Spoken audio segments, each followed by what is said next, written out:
Hello बच्चों, तो कैसे हो आप लोग। आशा करता हूँ आप लोगों के लिए मैंने एक छोटा सा वीडियो बनाया है, ज़रा उसे देखिएगा।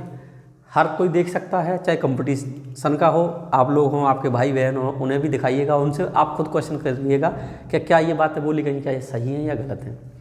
मेरी कही हुई बातों पर ना जाएं, चिंतन खुद करें। तो शुरू करते हैं हम सांख्यिकी।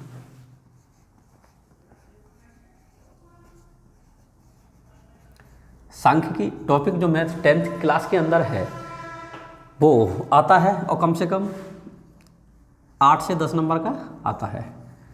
अब सांख्यिकी हम पढ़ते हैं तो एनसीईआरटी के अंदर सांख्यिकी में क्या दिया गया है। देखो, इंग्लिश मीडियम हिंदी मीडियम दोनों में अलग अलग तरीके से दिया गया है। सीबीएसई बोर्ड में आप जाओगे तो उसमें बहुत सारे तरीके से, जैसे हमें मीन निकालना है तो मीन निकालने के लिए उसमें बहुत तरीके बताए गए हैं। डायरेक्ट मेथड है, स्टेप डेविएशन मेथड है, डिफरेंट तरीके से उसमें 2-3 तरह के मेथड दिए गए।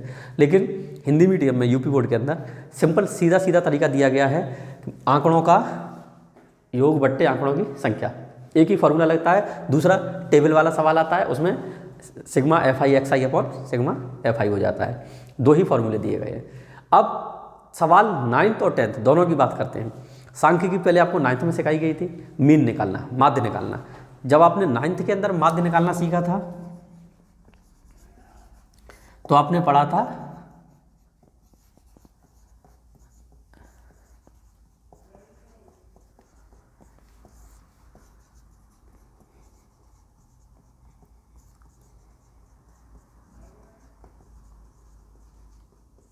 तब आपने ये पढ़ा था, ठीक है। अब आप क्या पढ़ोगे कि माध्य इक्वल टू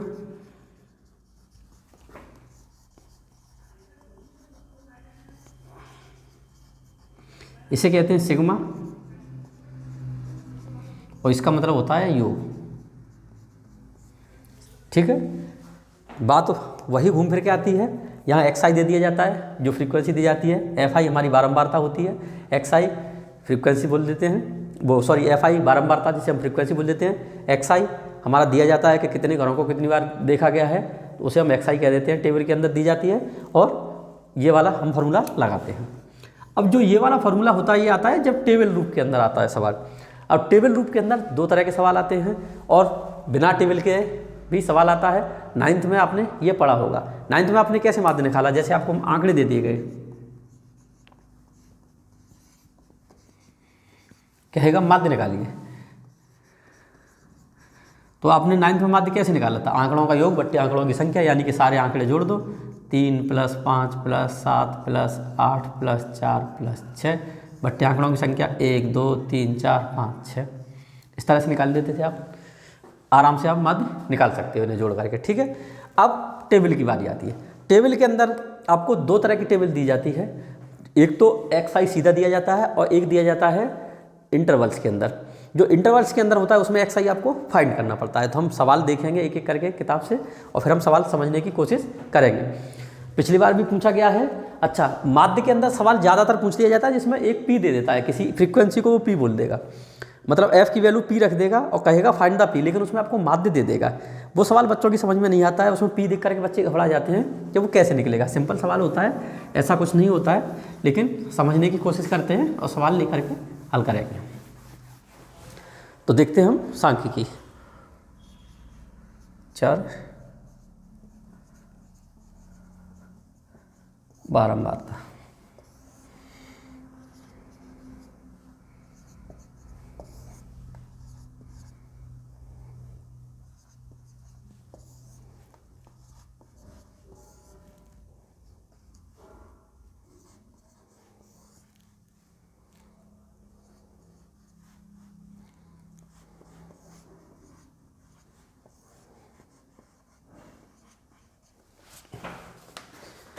क्वेश्चन दिया गया है आपको, ऐसा क्वेश्चन 1 नंबर में पूछा गया है पिछले एग्जाम के अंदर, ठीक है।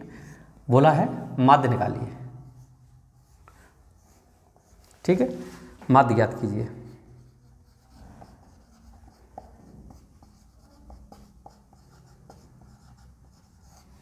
चलिए, चर और बारंबारता जब वैल्यू इस तरह से दी जाए तो इसे बोलते हैं हम XI, इसे कहते हैं हम FI। यहाँ पे निकालोगे आप XI FI, दोनों का मल्टीप्लाई। 5 दिया 15, 8 सिक्के 48, 12 अट्ठे 96, 9 नम्मा 81, 11 छक्के 66 और 12 दूनी 24। तो यहाँ पे आएगा जो आपका सिग्मा FI XI यानी कि सबका योग आएगा। देखो 8 और 5 13, तो 14 और 6 20, 20 और 26 और 4 30 की 0 यहाँ से 3, 4 और 4 8 8 8 8 और 9 17 17 17 17 और 8 25 25 6 31 32 33। ये बनेगा सिग्मा FI मतलब जोड़िए 8 और 3 11 11 11 11 11 और 12 23 23 23 23 23 और 9 32 6 38 तो 40, यह आ जाएगा 40। ठीक है, अब माध्य बराबर क्या होगा?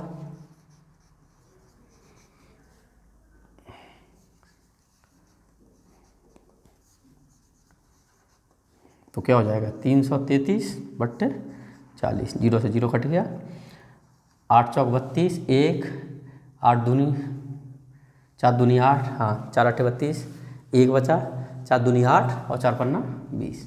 तो माध्य बराबर हो गया 8.25। बहुत सिंपल तरीके से सवाल पूछा जाता है, आपको ये करना पड़ेगा। 1 नंबर में पूछा गया है पिछले वाले एग्जाम में, तो इसमें भी पूछ सकता है। तो एक तो तरीका हमारा हो गया ये कि इस तरह से हम सवाल को कर सकते हैं। बहुत छोटा सवाल दिया जाता है, हमें डायरेक्ट दिया जाता है चर और बारंबारता। ध्यान रखें टेबल के सवाल के अंदर बच्चे ध्यान रखें, टेबल 2 तरह की आती है। तीसरी तरह की टेबल वो शायद ना दे क्योंकि CBSE बोर्ड में डाली गई है, लेकिन आपको ना दिया जाए। रेगुलर टेबल और इरेगुलर टेबल में अलग अलग में दे देता है। तो इस तरह का सवाल पूछा गया है। 1 नंबर में बारंबारता पूछी गई है। एक दूसरी चीज़ और पूछी गई है, उसको और ध्यान रखें कि एक होता है बहुलक, 3 गुणा माध्यिका माइनस 2 गुणा माध्य। एक ये फॉर्मूला भी पूछा गया है, पिछली बार डायरेक्ट फॉर्मूला पूछा गया है। इस बार जो मुझे लग रहा है ऐसा पूछ सकता है कि माध्यिका की वैल्यू दे देगा, माध्य की वैल्यू दे देगा और बहुलक पूछ सकता है आप लोगों को। तो इस चीज़ को भी बच्चे ध्यान रखें। पहले तो ये सिंपल हो गया माध्य, क्योंकि ये फॉर्मूला NCERT की बुक में लिखा हुआ है तो दिया गया है, तो इसके ऊपर सवाल पूछ सकता है। किसी भी चीज़ में माध्यिका और माध्य दे देगा, बहुलक पूछ सकता है। तो आप ध्यान रखें इस चीज़ को। और इस तरह का सवाल है, ये भी 1 नंबर में पूछा गया है और 1 नंबर में ये भी पूछा गया है, डायरेक्ट फार्मूला पूछा गया है।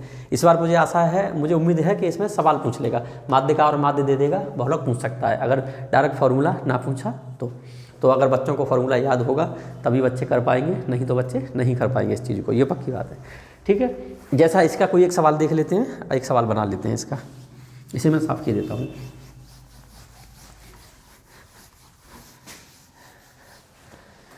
मैं बोल लूँ कि माध्यिका बराबर 14 और माध्य बराबर में 14, बहुलक ज्ञात कीजिए। तो हम डायरेक्ट फार्मूला में लगाएंगे, बहुलक क्या होगा 3 गुणा माध्यिका यानी कि 14 माइनस 2 गुणा माध्य यानी कि 14। तो ये हो जाएगा 42 माइनस 28, देखो कितना आ गया 14 आएगा, 42 होगा। तो बहुलक कितना आ जाएगा, ठीक है ना। तो ये चीज़ समझ लें बच्चे, और बिल्कुल समझ लें, इसमें कोई दो राय नहीं है। ये फार्मूला लिखा हुआ है बुक के अंदर, सिलेबस के अंदर दिया गया है। पिछली बार डायरेक्ट फार्मूला पूछा, इस बार सवाल घुमा के पूछ सकता है और 100% पूछ सकता है, मुझे आशा है। क्योंकि एक नंबर के 20 सवाल आएंगे, कुछ तो पूछेगा ही। ऐसा नहीं है कि स्टैटिक्स में से कोई सवाल वो पूछे ही ना। अच्छा, अब स्टैटिक्स के अंदर छोटा सवाल क्या बनता है, तो या तो इस तरह का दे देगा सीधा सीधा टेबल, या फिर ये। तो इस फॉर्मूले पे बहुत सारे सवाल बन सकते हैं। आपको बहुलक दे देगा, माध्य दे देगा, माध्यिका पूछ सकता है। आपको बहुलक दे देगा, माध्यिका दे देगा, माध्य पूछ सकता है। मतलब अगर आपको फॉर्मूला क्लियर होगा तो ही आप कर पाओगे, नहीं क्वेश्चन नहीं कर पाओगे, ये पक्की बात है। तो इस चीज़ को बच्चे ध्यान रखें और इस फार्मूले को याद रखें। डायरेक्ट फार्मूला पूछा है 2022 के अंदर। चलिए अब अगला क्वेश्चन कर लेते हैं। दूसरे किस तरह का क्वेश्चन पूछ सकता है, ये तो 1 नंबर का क्वेश्चन था। दूसरे में क्वेश्चन को हम देख लेते हैं। जैसे इस तरह का क्वेश्चन पूछ लेता है कि निम्न आंकड़ों का समांतर माध्य दिया है,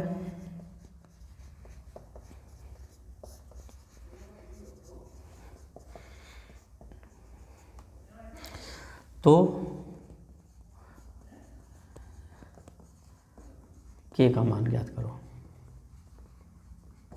टेबल दी है हमें x और f के रूप में, एक्स में दिया है हमें 5, 6, 15, 4, 25, 3, 35 के 45, 2। इस तरह का सवाल। अगर इस तरह का सवाल पूछा तो मेरे को आशा है ऐसा 2 नंबर में पूछ सकता है। हम FI XI निकालेंगे। ठीक है, देखो 5 छक्के 30, 15 चौक 60, 25 तिया 75, ये 35 के और 45 दूनी 90। यहाँ आएगा सिग्मा FI XI कितना आएगा योग, तो इन सबको जोड़ लें। देखो 0 0 5, तो 5 प्लस के 35 के, क्योंकि के साथ में एक चर राशि है तो इसे तो हम जोड़ नहीं सकते, तो इसे हमें ऐसे ही लिखना पड़ेगा। बाकी नंबरों को जोड़ लेते हैं। तो देखो 0 0 5, तो 5 की 5, अब 6 और 3 9, 9 9 और 7 16 16 16 16 16 और 9 25, ये बन जाएगा। इसको और ऐड करें, सिग्मा FI कितना बनेगा, 6 और 4 10 और 3 13 14 15 15 प्लस के, क्योंकि इसमें के कॉन्स्टेंट है। ठीक है, तो इस तरह की टर्म हमें दी है, तो हमें ये लेना पड़ेगा। अब हमें क्या पता है, माध्य पता है, हमें फॉर्मूला पता है। माध्य बराबर क्या होता है, FI XI upon sigma FI। तो माध्य दिया है उसने 21.5 equal to sigma FI XI यानी कि 255 प्लस के 35 के अपॉन 15 प्लस के। यही हमारा सॉल्यूशन होगा। हम इसको इधर लेके आएंगे, इसके नीचे 1 मान के, अगर समझ में ना आए तो क्रॉस वैल्यू आई, ये वैल्यू आई, क्रॉस मल्टीप्लिकेशन करेंगे हम। तो क्रॉस अगर समझ में ना आए तो नीचे 1 मान के क्रॉस मल्टीप्लाई कीजिए, ये हो जाएगा 21.5 गुणा 15 और प्लस के 21.5 गुणा के बराबर 255 प्लस के 35 के। तो हम क्या करें, के वाली टर्म एक तरफ ले लें और नंबरों को एक तरफ रखेंगे, इसका मल्टीप्लाई करेंगे। 15 15 75 की 5 हासिल लागी 7, 15 1 15 7 22 की 2 हासिल लागी 2 और 15 30 और 2 32 इतना। ठीक है, इसे इधर लेके आएंगे माइनस के 255 इक्वल टू 35 के माइनस 21.5 के। इसमें से घटाओ, इसे देखो 5 की तो 5, 12 में से 5 गए तो हाँ 12 में से 5 गई तो 7। ठीक है, यहाँ बचा 1 तो 11 में से 5 गई तो 6 ये आएगा। ठीक है, इक्वल टू आ जाएगा, इसमें से घटेगा तो ये 13.5 के, और के इक्वल टू हो जाएगा 67.5 अपॉन 13.5। मेरे ख्याल से 13 पन्ना 65 5 बार कट जाएगा, तो के इक्वल टू कितना आ जाएगा 5। ये हो जाएगा आंसर। इस तरह का सवाल पूछा जा सकता है समांतर माध्य के अंदर।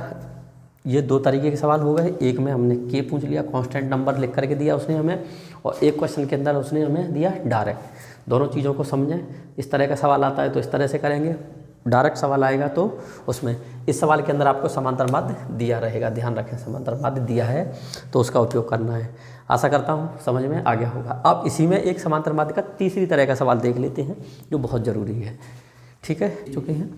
इस तरह का क्वेश्चन दिया जाएगा, वर्ग अंतराल, बारंबारता। तो सबसे पहले देखो हम क्या करते हैं कि जब हमें फ्रीक्वेंसी दी जाती है तो हम FI XI निकालते हैं। अब FI XI निकालने के लिए हमें XI तो पता होना चाहिए, हमारे पास XI कहाँ है इसके अंदर। सबसे पहले समझिए कि इसमें XI कैसे निकलेगी। बहुत सिंपल होता है, XI निकालना सीखें। देखो इसे माने हम XI जब ही निकालना है जब वर्ग अंतराल में दिया गया हो क्वेश्चन। अगर सीधे नंबर दिए जा रहे हो, वर्ग अंतराल ना दिए जाए तो हम डायरेक्ट उसे XI मान लेते हैं। लेकिन जब हमें XI ना दिया जाए, वर्ग अंतराल दिया जाए, तो हमें पहले XI निकालना पड़ता है। XI कैसे निकालते हैं, देखो हम इसे कहते हैं निम्न सीमा और इसे कहते हैं हम उच्च सीमा। इन चीज़ों का ध्यान रखें। इसके अंदर कम उपयोग में आएगा, जब बहुलक निकालोगे, माध्यिका निकालोगे, उसके अंदर इसका पूरा उपयोग होगा। हमेशा ध्यान रखें। ठीक है, तो इस चीज़ को समझें। इसे कहते हैं निम्न सीमा, इसे कहते हैं उच्च सीमा। सवाल यही पूछ लेता है कि इसकी निम्न सीमा क्या है, या वर्ग के पहले की निम्न सीमा क्या है, या उच्च सीमा क्या है। इस तरह से भी सवाल पूछ लिया जाता है। टेबल दे देता है और टेबल के अंदर से ही क्वेश्चन पुटअप कर लेता है। तो ध्यान रखें कि जब हम XI निकालेंगे तो XI हमारा कैसे निकलता है। XI हमारा निकलता है निम्न सीमा प्लस उच्च सीमा बट्टे 2।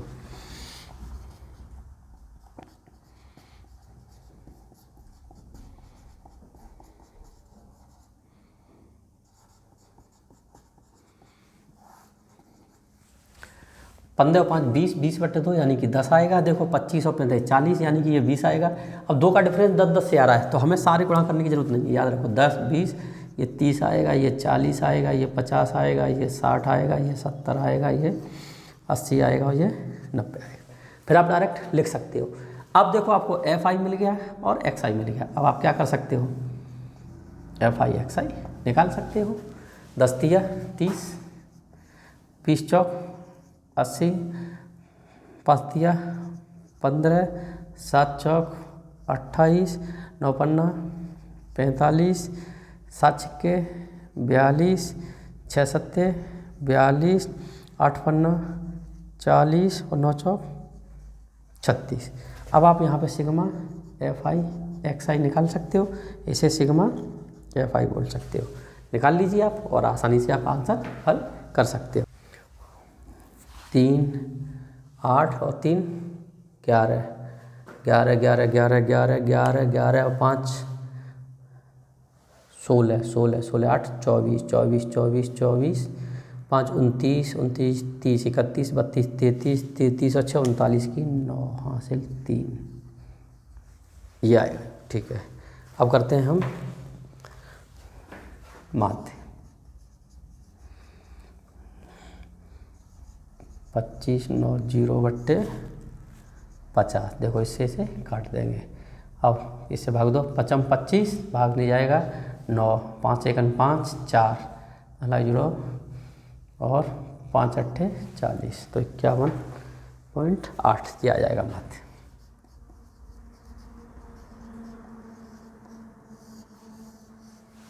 ठीक है, तो आशा करता हूँ कि समझ में आ गए होंगे। 4 तरह के सवाल बनते हैं माध्य के अंदर, चारों तरह के सवाल आपको बता दिए गए हैं। ठीक है, अब देखते हैं सांख्यिकी के अंदर माध्य यही है। 4 तरह के सवाल है। डायरेक्ट सवाल पूछ सकता है, डायरेक्ट के अलावा फिर क्या कर सकता है, टेबल के फॉर्म में दे सकता है। टेबल 2 तरह की दे सकता है, एक में XI डायरेक्ट दे सकता है, एक में XI ऐसे, और तीसरी टेबल होती है जिसमें किसी F को गायब कर देता है। उस तरह के सवाल पूछ लिए गए हैं। तो ये तो होता है हमारा समांतर माध्य का तरीका निकालने का। तो ये तो समझ में आ गया होगा, बहुत सिंपल है, ज़्यादा टफ नहीं है। बस आराम से बच्चे थोड़ा प्रैक्टिस ज़रूर करें, क्वेश्चन देखें। ऐसा ना करें कि हमने एक बार देख लिया और हमें क्वेश्चन याद हो जाएगा, हम कर लेंगे। यही तो सबसे ज़्यादा दुखदाई होता है कि बच्चे क्या है, प्रैक्टिस नहीं करते। प्रैक्टिस नहीं करोगे तो सवाल नहीं कर पाओगे। अब देखो हम माध्य का निकालेंगे। तो माध्यिका सबसे पहले 9th वाली माध्यिका को समझें। 9th वाली में 2 तरह की माध्यिका आती थी, एक सम संख्या के लिए और एक विषम नंबर के लिए। 2 तरह की आती थी। हम आंकड़ों को गिनते थे, आंकड़े सम में हैं या विषम में हैं। सम में होते थे तो उसके लिए हम अलग निकालते थे, और विषम में होते थे तो उसके लिए n+1/2 करके लगा देते थे। और सम में होते थे तो n/2 और प्लस करते थे, n/2 + 1 करते थे और उन दोनों के डिवाइड कर देते थे 2 से। तो 2 तरह के होते हैं। जैसे कोई एक सिंपल सा सवाल ले लेते हैं, हम सवाल ले लेते हैं, हमने लिया 3 5 6 7 9 8 4। माध्यिका ज्ञात कीजिए। तो माध्यिका के लिए सबसे पहले हम क्या करेंगे, इन्हें अरेंज करेंगे छोटे से बड़े के क्रम में। 3 4 5 6 7 8 9 11। अब हम क्या करेंगे, इन्हें काउंट करेंगे 1 2 3 4 5 6 7 8। ये हो गया इवन। तो हम कहेंगे n = 8 इवन। सम नंबर है। अब सम नंबर है तो हम क्या करेंगे कि हम निकालेंगे n/2 + n/2 + 1 और डिवाइड बाय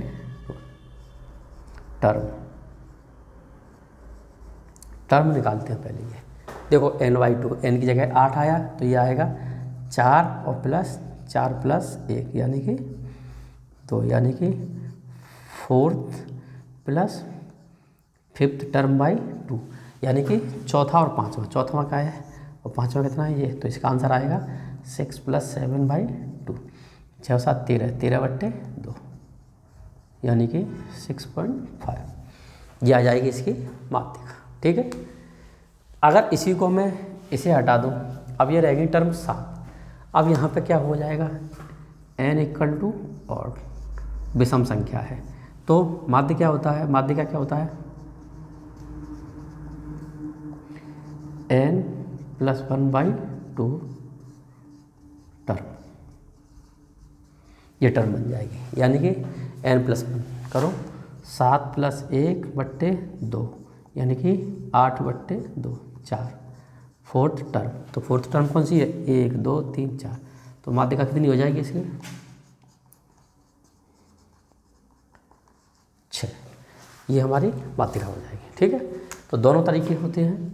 ये वाला तरीका आपने पढ़ा होगा 9th के अंदर, तरीके सारे इंपॉर्टेंट हैं, ये कंपलसरी नहीं है कि ये आपने 9th में पढ़ा तो 10th में क्वेश्चन नहीं पूछ सकता है, बिल्कुल पूछ सकता है। उसने माध्यिका दिया है,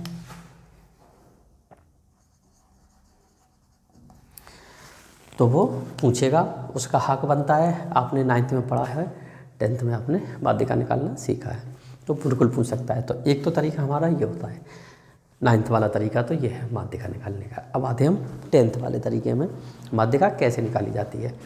अच्छे से समझ लें बच्चे इसे, क्योंकि जब वो माध्य पूछ सकता है 9th तरीके से, तो माध्यिका भी पूछ सकता है 9th तरीके से। इसमें कोई डाउट ना रखें कि नहीं भैया हम माध्य पूछेगा, हम माध्यिका नहीं पूछेगा, वो कुछ भी पूछ सकता है। ठीक है, तो चलिए 10th वाले तरीके में देख लेते हैं, हम एक क्वेश्चन देख लेते हैं। तो 10th वाले तरीके में पहले माध्यिका होती क्या है, तो माध्यिका बराबर होता है Li plus n/2 minus cumulative frequency upon f और h, ये होती है हमारी माध्यिका। अब हम इसमें L समझेंगे, n/2 समझेंगे, CF समझेंगे, F समझेंगे और H, तीनों चीज़ों को हम समझने की कोशिश करेंगे क्या क्या चीज़ होती है। तो एक क्वेश्चन उठा लेते हैं और क्वेश्चन से समझेंगे। जैसे दिया है हमें, अब देखो इसे कैसे हल किया जाता है, वर्ग अंतराल और बारंबारता। हम सबसे पहले इसमें निकालते हैं एक संचयी बारंबारता।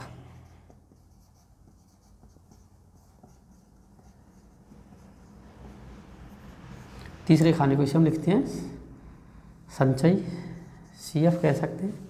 CF से इसे F से नोटेशन करते हैं, इसे CF से नोटेशन करते हैं संचयी बारंबारता को। वैसे हिंदी में संचयी बारंबारता लिखें, CF हमारे काम आएगा फॉर्मूले के अंदर, तो इसे हम लगाएंगे संचयी बारंबारता लिखें। ठीक है, देखो संचयी बारंबारता में हम क्या करते हैं, ये 5 ऐसे 5 को ऐसे ही रखा जाता है, इसके लिए हम इन दोनों को ऐड कर देंगे।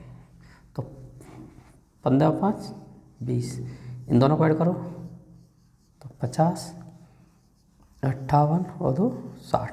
ध्यान रखें जो ये नंबर आएगा इनको ऐड करो, इनका योग इसके बराबर आएगा। देखो 45 और 50 और 10 60, ये भी 60 आया, यानी कि सिग्मा F जो आएगा और जो नंबर आएगा, अगर ये दोनों बराबर हैं तो हमारी संचयी बारंबारता सही है, और अगर बराबर नहीं है तो गड़बड़ है।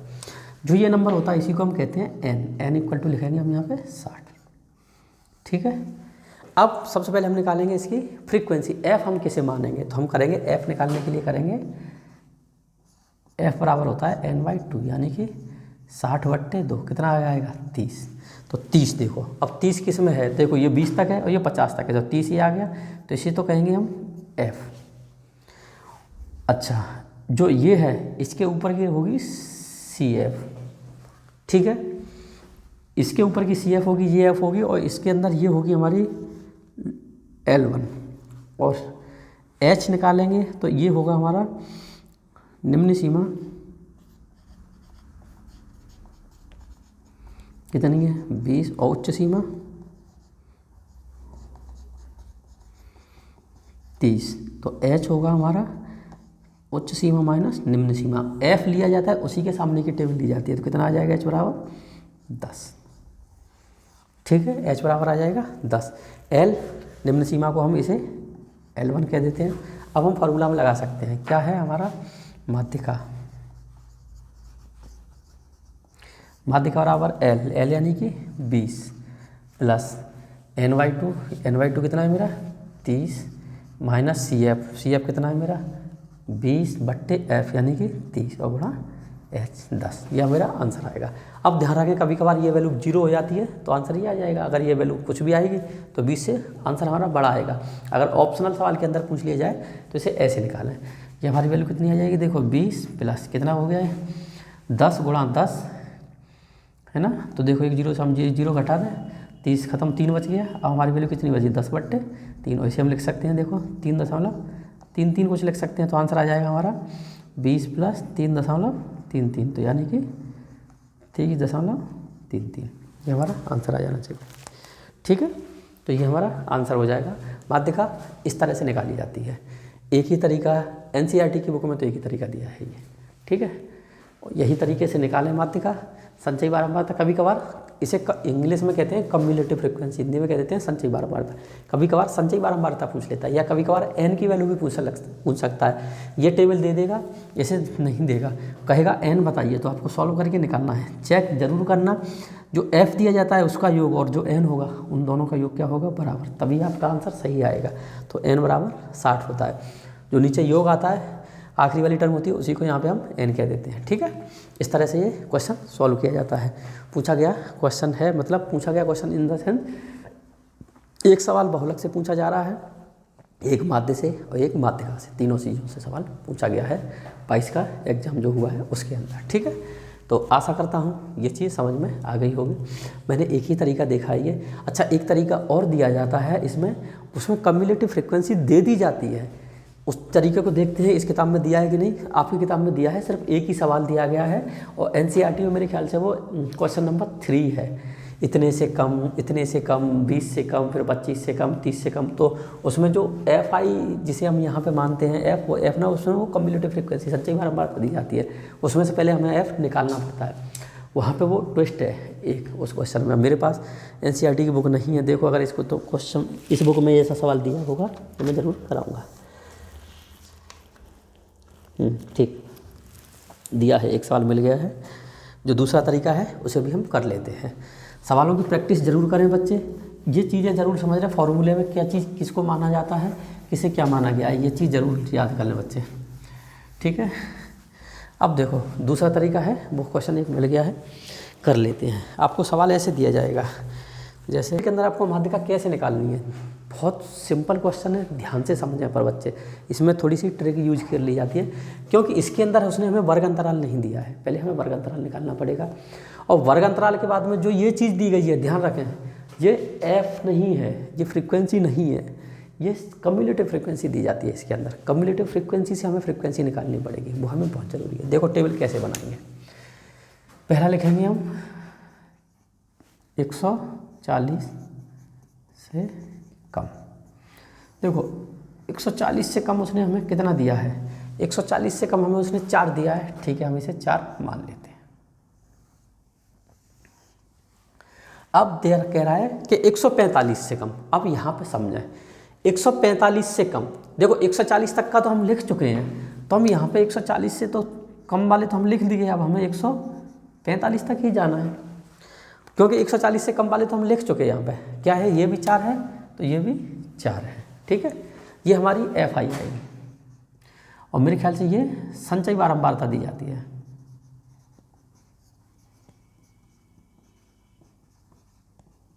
ठीक है, अब दूसरी वाली जो हमारी 145 से कम, देखो 40 तक हम ऊपर लिख चुके हैं, तो 45 से कम में अब ये 4 है तो ये 45 से भी कम है, 40 से कम है, तो ये दोनों जगह पे इसने जोड़ दी। तो ये 145 से कम में हमें क्या लिखेगा, यहाँ तो उसने हमें 11 दिया है, तो ये क्या बनेगा, तो इस वैल्यू को इसमें से घटा दें, ये बन जाएगी 7। इस चीज़ को विशेष समझें, जब ये कम वाली सीरीज आती है तो सवाल इस तरह से सॉल्व करना है। 140 से कम तो 4 है, अब यह इस खाने में हमें 40 से 45, क्योंकि 140 हम लिख चुके हैं, तो 40 से 45 के बीच का लेना है। तो 40 वाले तो हमने लिख दिए, तो हमें यहाँ पे टोटल नंबर 11 दिया है, तो जो 11 दिया है उसमें 4 तो शामिल है ना, क्योंकि 145 ऑलरेडी है तो 140 से ही कम है, तो 45 से भी कम होगा, तो 4 इसने इसमें जोड़ दिए, इसको इसमें से घटा दें। यहाँ पे लिखें माइनस के, मैं लिख देता हूँ 4, 7 बना। अब अगला नंबर है 150 से कम, तो यानी कि 145 से हम 150 वाली सीरीज ले लेते हैं, क्योंकि हम 145 तक का लिख चुके हैं। तो हम क्या करेंगे, ये कितना है 29, तो 29 में से हम कितना घटा दें, 29 में से हम 7 घटा दें, क्योंकि देखो हम इसे यहाँ पे हम ले चुके हैं। अब देखो कितना घटाएंगे हम, 7 नहीं घटाएंगे हमें 11 घटाना पड़ेगा, क्योंकि 150 तक लिया गया है, हम 40 तक लिख चुके हैं।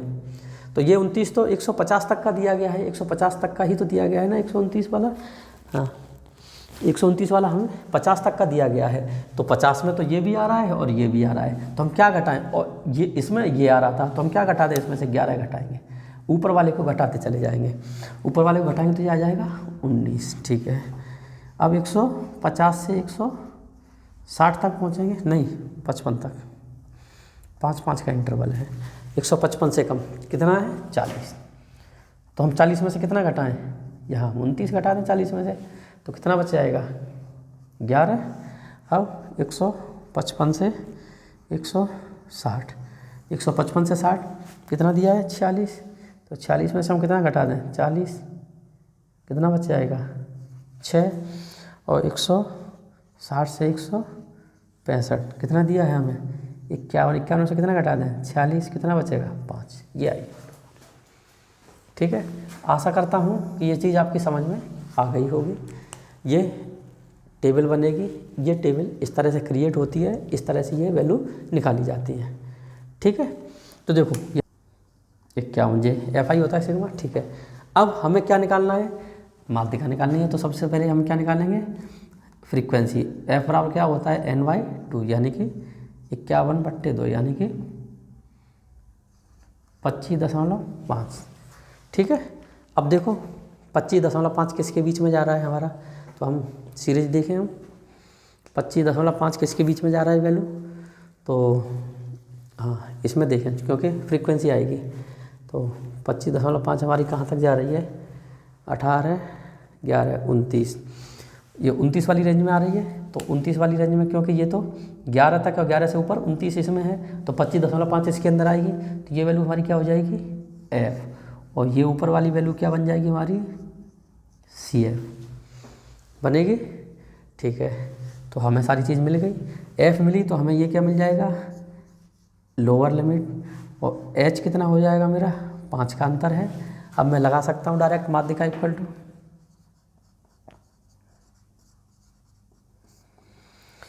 L यानी कि 145 प्लस N यानी कि 25.5 माइनस 18, नहीं CF करते हैं, CF कितना है 11/18 और गुणा 5, 145 प्लस, अब इसे आप सॉल्व करना है, तो घटाओ कितना करेगा, देखो 25.5 में से 11 गया तो 15, 14, तो 14.5 बचेगा, घटा लो 0.5 का 5, 4/18 गुणा 5, तो ये हो जाएगा 145 प्लस, पहले गुणा कर लो, 25 की 5 हासिल लागी 2 और 5 चौक 20 और 2 22 की 2 हासिल 2 और 5 1 5 और 2 7/18, इसका भाग दे लो 4.03, क्योंकि 5 से बढ़ा जाएगा 18 पंजे 90, 18 छक्के 18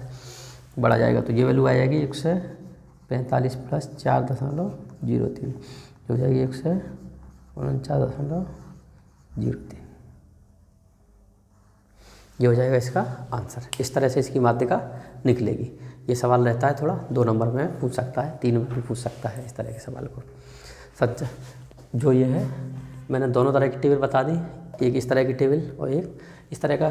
NCERT में तो सिर्फ एक ही सवाल दिया गया है, बाकी आप लोगों की समझ में आना चाहिए। अगर इस तरह का सवाल दे देगा तो पहले इससे ये टेबल कैसे बनेगी, जब ये टेबल बन जाएगी तो फिर आप इसे सॉल्व करना, भाग देना जरूर सीख लेना। कैलकुलेशन आपकी अच्छी होनी चाहिए, बिना कैलकुलेशन के कुछ नहीं होगा। चलिए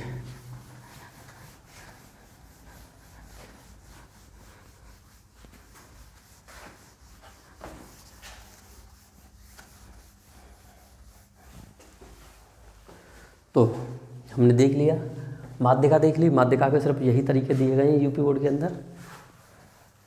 अब देख लेते हैं बहुलक को।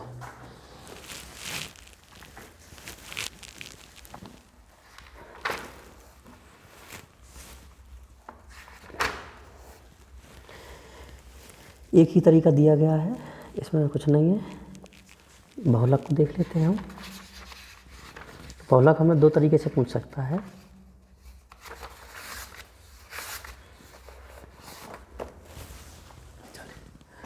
तो ये तो आपने देखा, अब हम एक बहुलक समझ लेते हैं।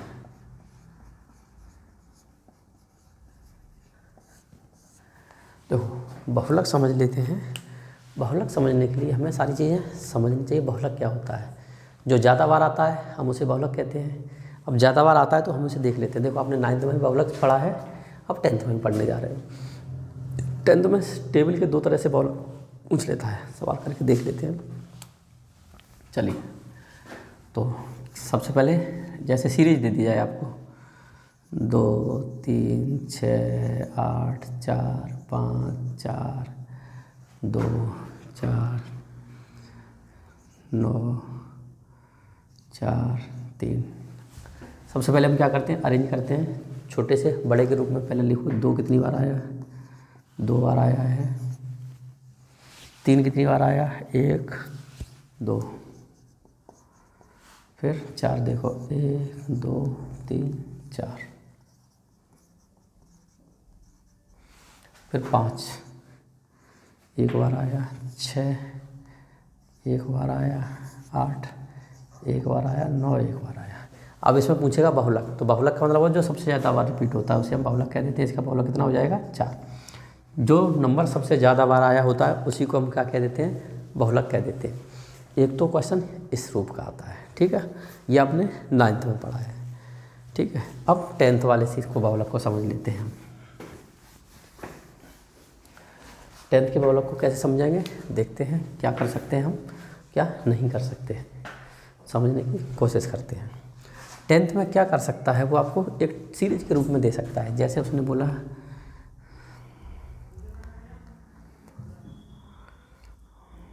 5 6, ये बारंबार था,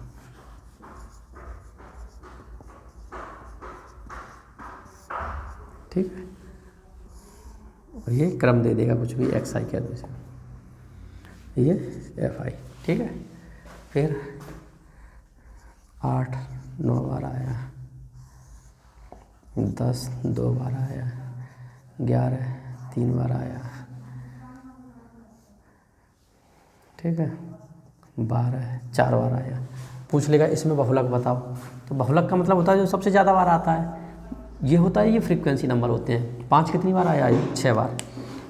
8 कितनी बार आया है, 9 बार। 10 कितनी बार आया, 2 बार। 11 कितनी बार आया, 3 बार। 12 4 बार। तो इसमें बहुलक क्या है, 8 कितनी बार आया है, 9। सबसे ज़्यादा बार कौन आया है, 8। तो इसमें बहुलक क्या हो जाएगा, 8। नीचे वाला नहीं, ऊपर वाला बहुलक होता है, क्योंकि नंबर ये है, ये फ्रीक्वेंसी के रूप में लिख दिया कि कौन कितनी बार आया है। जो अभी हमें डेटा दिया था उसको हमने टेबल के रूप में लिख लिया है, बस इतना अंतर है। 8 कितनी बार आया है, 9 बार आया है। तो जो सबसे ज़्यादा बार आता है उसी को हम बहुलक कह देते हैं। तो 8 ज़्यादा बार आया है, इसलिए यहाँ पे क्या बहुलक हो जाएगा, 8। तो 1 नंबर में बिल्कुल पूछ सकता है, कोई डाउट नहीं है। बहुत छोटा सवाल है और सिंपल सवाल है, इस चीज़ को समझें, ठीक है। अब हम देख लेते हैं जो बड़ा क्वेश्चन बनता है। एक ही सवाल के तीनों चीज़ पूछ लेता है, उस चीज़ को भी समझें। क्यों, एक ही सवाल के अंदर बहुलक भी पूछ लेगा, माध्य भी पूछ लेगा, माध्यिका भी पूछ लेगा। तो अगर समझदार हैं तो पहले आप माध्य निकालें और माध्यिका निकालें, और फिर फॉर्मूले का उपयोग करें, बहुलक इक्वल टू 3 गुणा माध्यिका माइनस 2 गुणा माध्य। तो बहुलक निकालने की उसमें ज़रूरत नहीं पड़ेगी, आप डायरेक्ट निकाल सकते हो। ये तो तुम्हारी समझ पर डिपेंड करता है कि आप लोग कितना समझ के कर सकते हो।